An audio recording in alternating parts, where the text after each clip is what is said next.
One TV Patrol. Bagong tulog ka barangay sa Usamis, gideklaran drug cleared barangay. Laing tulog ka mga barangay sa Dakbayan sa Usamis, ang gideklaran drug cleared barangay, pagbuhay lang sa Anti-Drug Abuse Council. Ang tulog ka mga barangay nga bag-ulang gideklaran drug cleared barangay o drug cleared mao ang barangay Tabig, Bungbong ug Tazinte.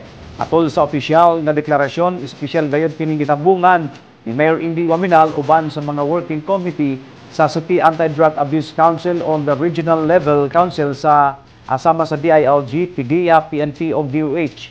Sa mensahe sa mayor na ingon ani katumpas ang disog sa programa abisan abisan taud-taud na kini gumikan kay dili sa inyon ang pagmitinar sa barangay level o sa city sa proseso sa pagpahiuli sa mga individual nga gikan na biktima sa bisyo.